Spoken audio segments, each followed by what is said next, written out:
अस्सलाम वालेकुम, नमस्कार, सत श्री अकाल एंड गुड इवनिंग। मैं हूं अर्ज़ू काज़मी और आप देख रहे हैं पॉइंट ऑफ व्यू। हमारे साथ हैं जी हरिमोहन जी। हम देखते हैं हरिमोहन जी को उनके चैनल पे भी और बाकी चैनल्स पे भी, और बहुत शुक्रिया कि आज आप आए। Thank you so much. आरजू जी, बहुत बहुत शुक्रिया, आज आपने बुलाया। ये हमारा सौभाग्य है। थैंक यू आपके सो नाम मच के कि आप साथ आए। साथ कहीं ना कहीं हमें भी थोड़ा लोग जानने लग जाते हैं। और यही मैं आपके लिए कहूंगी कि आपके नाम के साथ साथ थोड़ा लोग हमें भी जानने लग जाते हैं और हमें भी कुछ सीखने को मिल जाता है। हम भी थोड़ा अपने आप को मजीद, जैसे कहते हैं, थोड़ा सा इम्प्रूव कर पाते हैं। अमेरिकन इलेक्शंस को आप किस तरह से देख रहे हैं इस वक्त? तो जो रिजल्ट्स आ रहे हैं या जो हमारे यहाँ न्यूज चल रही है उस हिसाब से हर कुछ टाइम के बाद कुछ एरियाज बताए जाते हैं और कहा जाता है कि जी ट्रंप आगे हैं, और कभी और मामूली मार्जिन से आगे हैं, और कभी दूसरी तरफ जो कमला हैरिस है उनकी बात की जाती है और उनको भी यही कहा जाता है कि मामूली मार्जिन से आगे हैं। कैसे देख रहे हैं आप इस वक्त के इलेक्शंस को? और भारत की गवर्नमेंट या भारत के लोग जो हैं उन्हें क्या किसी के जीत जाने से या किसी के हार जाने से कोई फर्क पड़ेगा? आरजू, थैंक यू, आपने बहुत इंपॉर्टेंट टॉपिक पे मुझे यहाँ डिस्कशन के लिए बुलाया। वैसे मैं आपसे भी ये सवाल पूछना चाहूंगा कि ट्रंप या कमला हैरिस के जीतने या हारने से पाकिस्तान को क्या फर्क पड़ेगा? जाते जाते बता दीजिएगा, क्योंकि वो एक सीरियस मैटर होगा। अब हम यहाँ आ जाते हैं।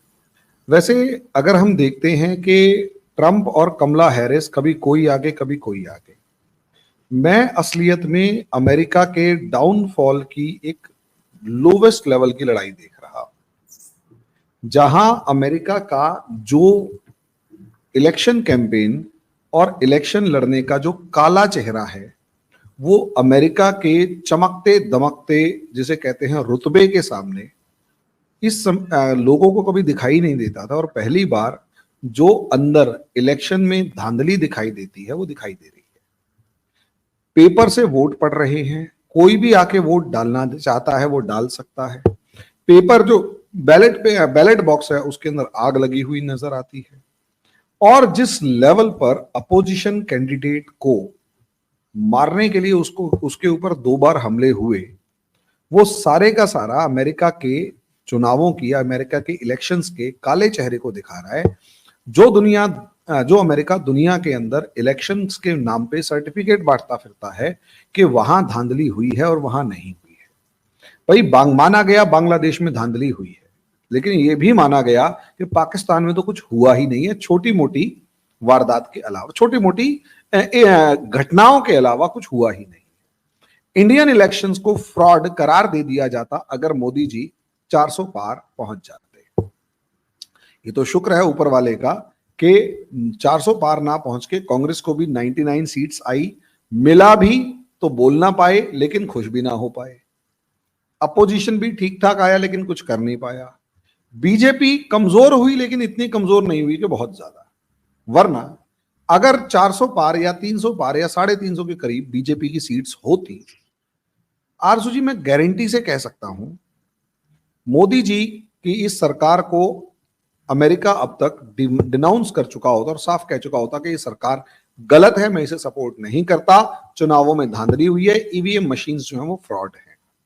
लेकिन अमेरिका दुनिया का बॉस बना फिरता है, सबसे ज्यादा ताकतवर है, सारी टेक्नोलॉजी उसके अकॉर्डिंग चलती है, दुनिया का पूरा सिस्टम डायरेक्टली और इनडायरेक्टली उसके बनाए हुए सिस्टम के ऊपर डिपेंडेंट है। इस वजह से अमेरिका के इलेक्शंस की धांधली के अंदर या अमेरिका के इलेक्शन फ्रॉड्स के अंदर कोई भी ध्यान नहीं देता, और अगर देता भी है तो बोल नहीं पाता है, बोलने की हिम्मत नहीं कर पाता। अमेरिका के इलेक्शन सोचकर देखिए, ballot box, paper ballot, paper के ऊपर वोटिंग हो रही है, पेपर बैलेट है, और बैलेट बॉक्स के अंदर थोड़े मतलब आग तक लग रही है। और उसके बाद रिकॉर्ड्स के अंदर कौन वोट डाल रहा है, कौन वोट नहीं डाल रहा, इसके ऊपर बहस होने की जगह साफ तौर पर यह कहा गया कि मेरी आईडी ना दिखाना मेरा राइट है। मुझे यह समझ में नहीं आया अभी तक कि यार कोई आदमी मेरी कंट्री के अंदर वोट डाल रहा है और मुझे पता ही नहीं है कि वो आदमी कौन है। मैं ये नहीं जानना चाहता कि वो वोट उसने किसको डाला, वो उसका राइट है कि वो वोट किसको डाल रहा है, किसको नहीं डाल रहा। लेकिन ये तो मेरी कंट्री का राइट है ना कि कौन वोट डाल रहा है और कौन नहीं डाल रहा। जो वोट डाल रहा है क्या वो मेरी कंट्री का ही सिटीजन है या नहीं है, मुझे ये देखना है। अमेरिका के अंदर ऐसा कोई प्रोविजन ही नहीं है कई स्टेट्स में। अच्छा 50 स्टेट्स है, 50 51 50, अब तो मेरे ख्याल से 51 हो गए थे, होने वाले हैं। 50 के 50 स्टेट्स के अंदर रूल्स अलग अलग हैं, काउंटिंग के सिस्टम्स अलग अलग है, वोटिंग पैटर्न अलग अलग है। अब उन अलग अलग के अंदर भी काउंटी स्टेट्स जो मतलब बहुत से ऐसे जो क्या कहते हैं बाउंड्री स्टेट्स होते हैं, स्विंग स्टेट्स होते हैं, उनको अगर छोड़ दिया जाए तो कुछ डोमिनेटिंग स्टेट्स हैं जो डेमोक्रेट्स को ही सपोर्ट करते हैं और कुछ डोमिनेटिंग स्टेट्स हैं जो रिपब्लिकन्स को ही सपोर्ट करते हैं। अब स्विंग स्टेट्स की अगर बात कर ली जाए तो असली खेल तो स्विंग स्टेट्स कर रहे हैं। अब आप अंदाजा लगाकर देखिए कि एक स्टेट ऐसा है जो स्विंग स्टेट है। अब मुझे यह समझ में नहीं आया स्विंग स्टेट है ही कैसा। और सबसे बड़ी बात, चलो ठीक है इसे भी छोड़ दिया जाए। अब आ जाते हैं इस कैंपेन के अंदर ये बताया जा रहा है कि कभी ट्रंप आगे हो गया, कभी कमला हैरिस आगे हो गई। मुझे ये चीज अब तक समझ में नहीं आई कि कौन सी चीजें ट्रंप के अगेंस्ट जा रही हैं और कौन सी चीजें कमला हैरिस के फेवर में जा रही है। कमला हैरिस या बाइडन ने कौन सा ऐसा एक्स्ट्राऑर्डिनरी काम कर दिया? अगर कमला हैरिस जैसी एक इनकम्पिटेंट लेडी को और उससे पहले बाइडन जैसे एक बीमार इनकम्पिटेंट पर्सनैलिटी को 4 साल तक अमेरिका अपने राष्ट्रपति की फॉर्म में झेल सकता है, तो माफ कीजिएगा उस देश के लोगों के ऊपर मुझे शक होता है कि whether really they are smart people और नॉट। भाई सीधी सी बात है, मुझे इतना सा बता दीजिए ना कि वो आदमी या वो ग्रुप स्मार्ट कैसे हो सकता है जो अपने एक राष्ट्रपति को ये नहीं समझ पा रहा कि वो इतना बूढ़ा हो चुका है कि उसे डायरेक्शंस नहीं पता, वो अंधा भी है या देख भी पा रहा है यही नहीं पता चल रहा। कई बार तो यहां तक है कि शायद किसी बंदे को बाइडन बीमार था और वो आ नहीं पाया तो उस मीटिंग के अंदर किसी बंदे को मास्क पहना के भेज दिया गया। वो किससे हाथ मिला रहा है, किसको हाथ देख के हाथ हिला रहा है, उसे पता ही नहीं लग रहा। G7 जैसी एक इंटरनेशनल मीटिंग के अंदर वो कहां देख रहा है और कहां जा रहा है पता ही नहीं है। जॉर्जिया मेलोनी ने उसकी बेइज्जती होते हुए कैसे बचाया वो दुनिया ने देखा, लेकिन वही है ना, क्योंकि वो ताकतवर है, समर्थ को नहीं दोष गोसाई। यही वाली बात है कि ताकतवर के ऊपर उंगली उठाने से पहले आपको सोचना पड़ेगा कि कहीं वो उंगली टूट ना जाए। अब आ जाते हैं कमला हैरिस के ऊपर। मुझे समझ में नहीं आ रहा कमला हैरिस की ऐसी हम कौन सी वाली क्वालिटी को देखें। हिलेरी क्लिंटन जियोपॉलिटिकल एक्सपर्ट थी, Barack Obama was also an expert, Trump जो है कुछ भी एक बड़ा बिजनेसमैन है। What is Kamala Harris? ये लोग कमाला कमाला बोलते हैं but she is not Kamala, she is Kamala. भाई इंडियन नेम है तो इंडियन ज्यादा बेटर तरीके से बता सकते हैं ना। कमला हैरिस, हमारे यहां कमला होती है, कमाला नहीं होती है। अगर वो नाम इंडियन है तो कमला हैरिस, चलो ठीक है कमला हैरिस। अब बाइडन को झेल लिया तो भाई कमला हैरिस की अपनी क्या अचीवमेंट है? चलो बाइडन फिर भी एक पॉलिटिकल एक्सपर्ट था, जियोपॉलिटिकल एक्सपर्ट था, वो वाइस प्रेसिडेंट रहा था, उसे एक्सपीरियंस था। मगर सर ये भी तो, सॉरी आपकी बात काट रही हूँ, लेकिन सर ये भी तो कहा जाता है कि ओबामा बेसिकली जो है वो सरकार या गवर्नमेंट चला रहे थे और अभी भी वही चलाएंगे, तो सामने कोई हो। यही तो चाहता हूं कि इतना बड़ा सुपर पावर एक प्रॉक्सी प्रेसिडेंट के हाथों में है, पीछे कोई और चला रहा है। कैसा लग रहा है सुनकर? पपेट प्रेसिडेंट अमेरिका चला रहा है, कितना अच्छा लगेगा। Very good. क्या इसे जस्टिफाई किया जा सकता है? इससे तो अच्छा वो जो 2 बार प्रेसिडेंट बनने का रूल है भाई उसे ही खत्म कर दो। अगर आपके पास पूरी पार्टी के पास कोई ऐसा कैंडिडेट नहीं है जो बराक ओबामा के बाद डेमोक्रेट्स की तरफ से प्रेसिडेंट बन सके और बराक ओबामा को काउंटर कर सके, और बराक ओबामा इतना ताकतवर है कि वो तो एक प्रेसिडेंट जो है वो प्रॉक्सी बनाकर दूसरा प्रेसिडेंट भी प्रॉक्सी बनाने की तैयारी कर रहा है, और अमेरिका इस तरीके के प्रॉक्सी प्रेसिडेंट को झेलने के लिए तैयार है, तो शेम ऑन अमेरिका। आप ये बताइए ना, proxy president are they okay? और उन्हें अगर कोई दिक्कत नहीं है तो यार बराक ओबामा को ही बना लो, मिशेल ओबामा को बना लो। कम से कम ये तो होगा कि वो प्रेसिडेंट हस्बैंड कहला जाएगा, तो ज्यादा उसके पास अथॉरिटीज और पावर हो जाएंगी। प्रॉक्सी की जगह वो सीधा लड़ लेगा अगर इतना ही वो है।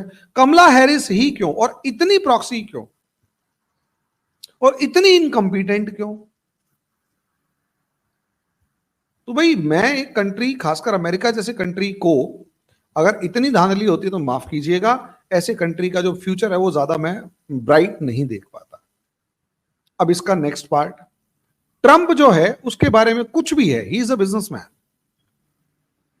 और वो बड़बोला है कुछ भी है, वो जेन्युइनली लड़ाइयां रोकता है, जेन्युइनली वो अमेरिका के अंदर एम्प्लॉयमेंट जनरेट करता है, जेन्युइनली वो कहीं ना कहीं टैक्सेस को कंट्रोल करने की कोशिश करता है, जेन्युइनली वो दुनिया से लड़ता है ताकि वो अमेरिका जिस ओवरबर्डन में है उसको कम किया जा सके। और real enemy of America that is China, वो ओपनली उससे लड़ता है। लेकिन अगर बराक ओबामा को देखा जाए तो उसे अमेरिका से शायद कोई मतलब ही नहीं है। जो बाइडेन का बेटा हंटर बाइडेन, जो बिना कपड़ों के एक होटल के रूम से भागता हुआ दिखाई दिया, ऐसा कहा जा रहा है। मतलब एक अय्याश आदमी जिसके चाइना के अंदर बिलियंस ऑफ डॉलर्स के, हंड्रेड्स ऑफ बिलियन डॉलर्स जो हैं उनके इन्वेस्टमेंट्स देखे जा रहे हैं, वो लोग चाइना के हाथों अमेरिका को बेचने की तैयारी कर रहे हैं।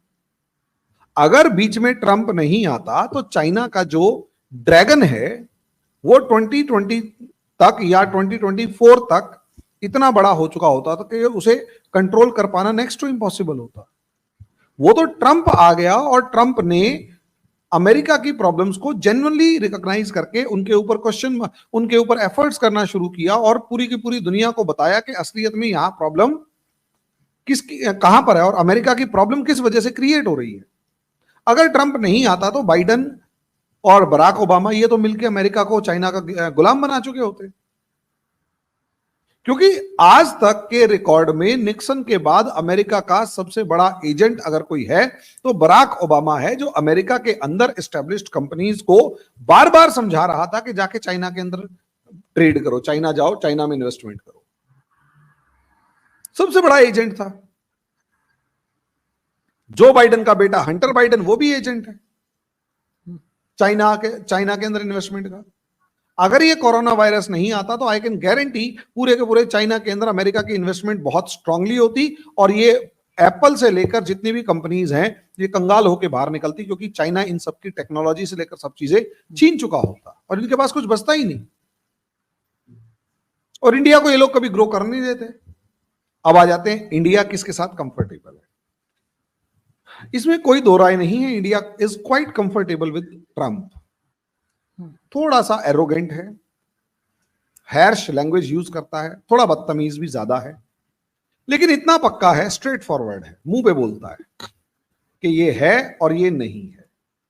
वो कभी पीठ में छुरा नहीं घोंपता, तो स्ट्रेट फॉरवर्ड मैनर में बात करेगा। नतीजा उसका ये है, India is quite comfortable in dealing with Trump. और प्रॉक्सी के साथ बात, अब ये आप इससे अंदाजा लगाइए ना, आपको मान लिया एक जगह खरीदनी है, प्लॉट खरीदना है, आदमी जो है वो कोई और है जो कि जिसका प्लॉट है वो साइड में चुपचाप बैठा हुआ है, कुछ नहीं बोल रहा, और आपके सामने एक डमी को बिठा दिया और वो डमी जो है वो बात कर रहा है। कैन यू इमेजिन, डमी बात कर रहा है। अगर डमी बात कर रहा है तो यही तो सिचुएशन खराब होती है।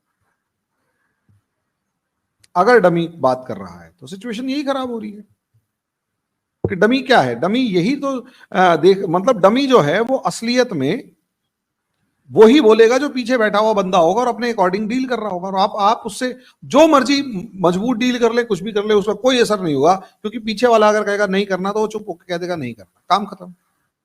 इस प्रॉब्लम को हमें समझना है, ये बड़ी इंपॉर्टेंट प्रॉब्लम है। अगर कोई प्रॉक्सी राष्ट्रपति बनता है तो उसके साथ डील करके आप कभी भी किसी भी रिजल्ट पर पहुंच ही नहीं सकते, क्योंकि जो भी आप बात करके निकलेंगे, सामने पीछे जो बैठा हुआ प्रॉक्सी का जो रियल बॉस है वो उसको ओवरटर्न कर देगा कि नहीं हो गई, काम खत्म। तो हमारे को भाई पाकिस्तान से बात करते हुए इंडिया को यही तो प्रॉब्लम है। पता लगे नवाज शरीफ की भतीजी की बिरयानी खा के आ गए,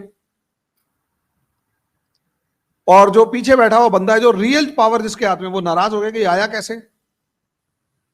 2-4 पटाखे बजाओ, बस बज गए पटाखे, बिरयानी हजम भी नहीं हुई, उससे पहले लड़ाई हो गई।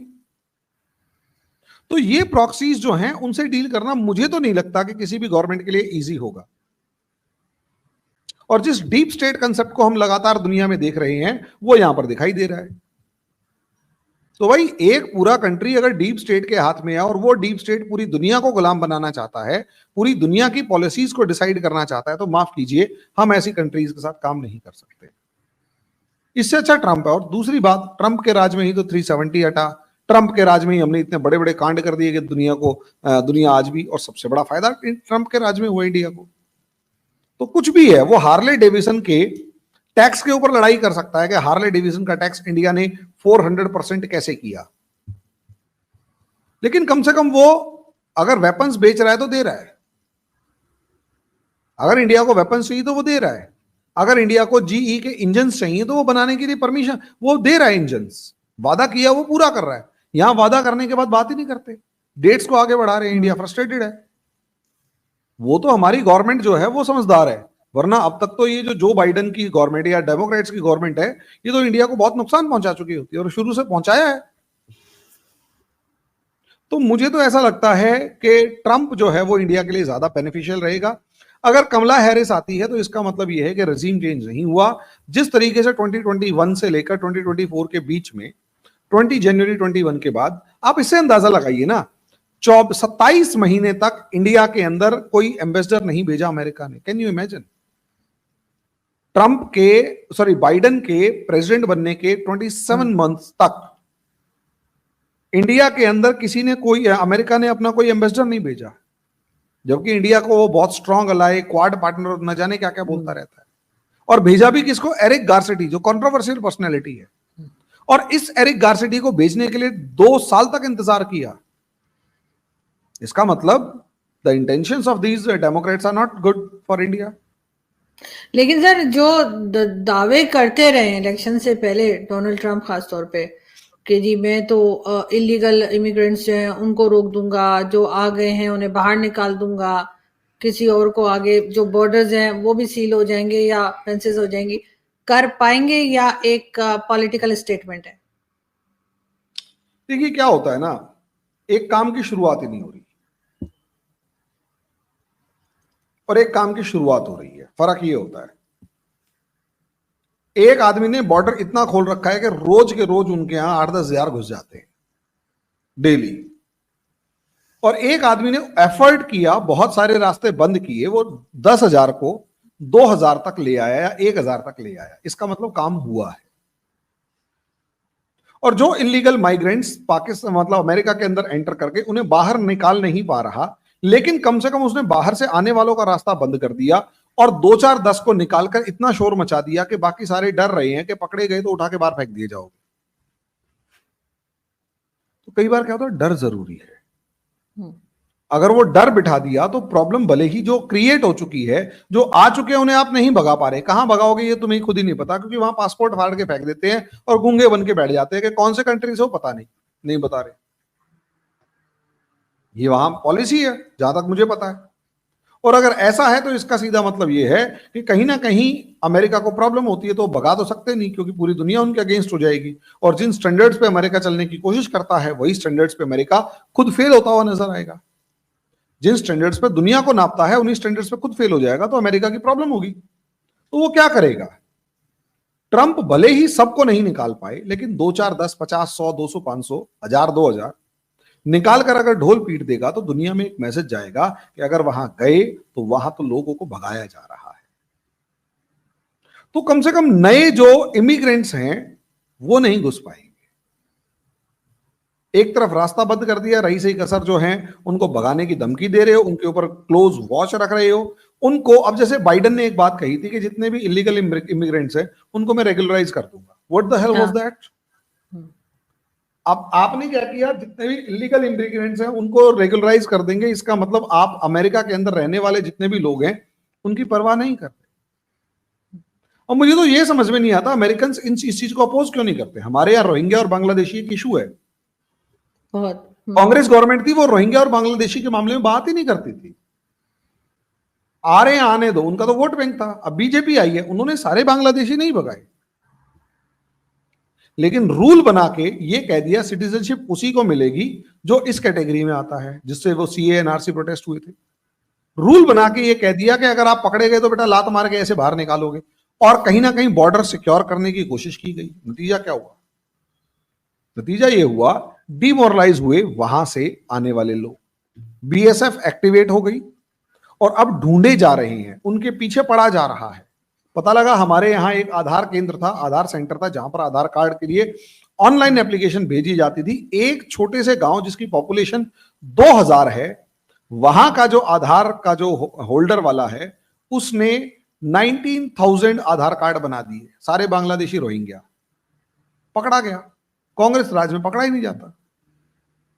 तो ट्रंप आके यूं कहेगा कि भाई मैं सबको निकाल दूंगा, पहले वो लोग या वो सिस्टम तो पकड़ा जाए जहां से वो लोग आके सेटल हो जाते हैं। ये कोशिश होती है। बिल्कुल, इस चीज को हमें और आपको समझना पड़ेगा जी। लेकिन लोगों को लग यही रहा है कि ये पॉलिटिकल स्टेटमेंट है, ये करना इतना आसान काम नहीं है। मतलब अमेरिका के लिए भी कोई आसान काम नहीं है कि जो इलीगल आए हैं उनको बाहर निकाले, ऐसा हो नहीं पाएगा। और ये इनकी कुछ दिनों की बात है और फिर कुछ और किसी और तरफ लग जाएंगे, जो जंगे वंगे ये करवाते रहते हैं उसी पे जाएंगे, ये नहीं निकाल सकते। अब आप एक प्रॉब्लम का इलाज ये सोच के नहीं कर रहे कि कर ही नहीं सकते या तो हो ही नहीं सकता इसका इलाज, तो फिर ठीक है, फिर तो हमारे यहाँ एक कहावत है ना, भाड़ में जाओ। लास्ट में तो वही निकलता है। यार आप इतना डिसहर्टेंड होकर कैसे बैठ सकते हो? एक आदमी कुछ कह के आया है कि हाँ भाई मैं ये वादा कर रहा हूं, वो कुछ तो एफर्ट करेगा भाई, एक पेस है। मैं वही कह रहा हूं ना, 10,000 इमिग्रेंट्स डेली हैं, अगर वो घट के 500 या 1,000 रह जाते हैं, क्या बुरा है? कम से कम 9,000 तो रोको। तुम तो ये डिमोरलाइज हो गया, यार नहीं नहीं नहीं नहीं वो तो एक भी नहीं, वो तो कुछ कर ही नहीं पाएगा, हम उसे वोट नहीं देंगे। तो आप उसको वोट दे रहे हो जो कह रहा है वो कुछ वैसे ही नहीं कर रहा। अरे एक बंदा करने की बात कर रहा है, उसे अपॉर्चुनिटी तो दो। आप ये मान के बैठे हुए जो वो कह रहा है वो हो ही नहीं सकता, इसलिए हम उसको वोट दे रहे हैं जिसकी इंटेंशन ही नहीं है करने की। वो तो कह रहा है आओ जितने आ सकते हो, जो बॉर्डर की जो वॉल है वो भी तोड़ देता है कि आ जाओ जितने आ रहे हो, कोई दिक्कत नहीं, कोई नहीं रोकेगा। तो ये तो बेवकूफी हो गई ना भाई। मेरे को एक बीजेपी आके ये कह रही है कि हम रोहिंग्या को भगाएंगे,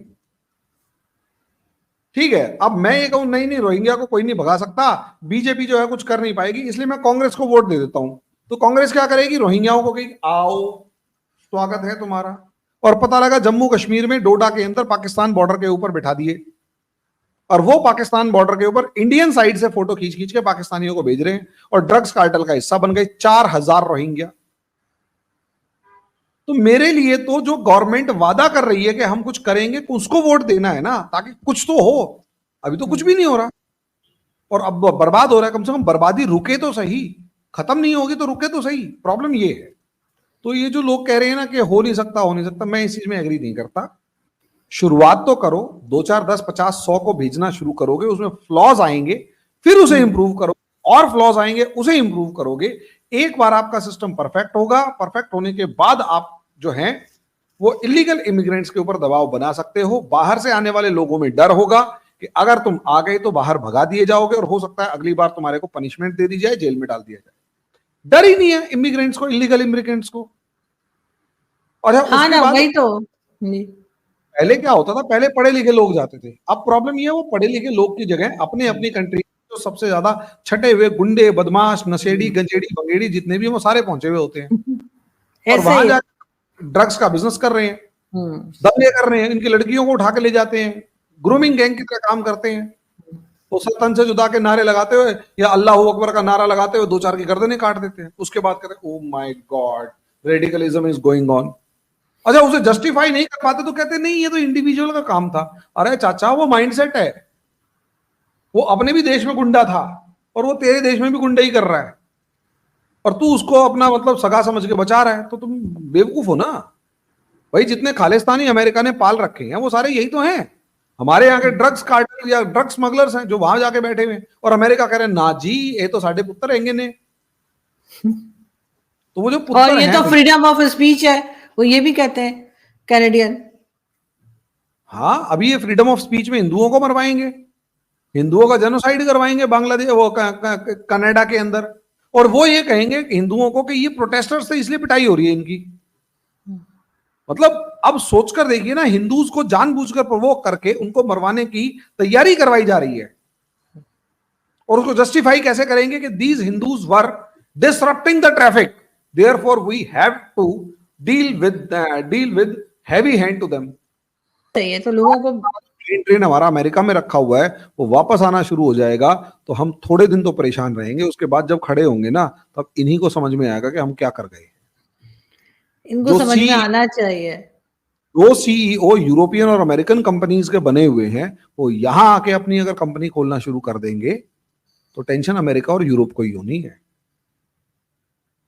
क्योंकि थाउजेंड्स ऑफ ईयर से हम लोगों ने सिर्फ और सिर्फ प्रॉब्लम्स झेली हैं। पहली बार ट्रू फॉर्म में हिंदू गवर्नमेंट आई है, ट्रू फॉर्म में, जो सिर्फ कुछ कर नहीं रही हिंदुओं के लिए, उनको बस रिस्पेक्ट कर रही है। वरना आज से पहले कांग्रेस गवर्नमेंट्स भी होती थी, वो हिंदुओं को रिस्पेक्ट थोड़ा ना करती थी, वो इंसल्ट करती थी, हर कदम पे इंसल्ट करती थी। कोर्ट में जाके कहती थी राम कोई नहीं होता, राम था ही नहीं, ये तो हाइपोथेटिकल है, ये कांग्रेस गवर्नमेंट कहती थी। हिंदू मेजॉरिटी कंट्री में हिंदूज की बिलीफ सिस्टम को के ऊपर अटैक करने कांग्रेस कह रही है कि राम इज हाइपोथेटिकल, वो भी एफिडेविट रिसेंटली शायद कहा था सोनिया गांधी ने या किसी ने। 2007, 8 या 9 का मामला है। रिसेंटली तो वो डिस्कशन में रहता है, लेकिन 7, 8, 9 का मामला है। कांग्रेस गवर्नमेंट ने कोर्ट में कहा था कि राम इज हाइपोथेटिकल। सोचकर देखिए, तो हम क्यों ना कहें कि हमारी जो कल्चर है उसको मानने वाली पहली बार गवर्नमेंट, इंडिया के ऊपर रूल करने वाली government approximate after 1000 years I है, क्यों ना कहें। वरना उससे पहले तो हमारी कोई गवर्नमेंट ही नहीं थी ना। अब अगर आई है तो अब आप उसके अंदर भी करते हैं तो ठीक है भाई, फिर हम भी रेडिकलाइज हो रहे हैं। अरे दुनिया रेडिकलाइज है तो जी। बहरहाल सर, देखते हैं क्या किस तरह से जो है वो लोग अपने आप को थोड़ा बेहतर बनाने की तरफ जाते हैं या नहीं। लेकिन खैर, अमेरिकन इलेक्शंस पे जरूर हमारी कल भी आपसे बात होगी, और हम उम्मीद करते हैं कि कल भी आप ज्वाइन करेंगे और हम देखेंगे कि कौन जीतता है और कौन हारता है। बहुत शुक्रिया कि आपने ज्वाइन किया। Thank you so much. Thank you. Thank you. Thank you.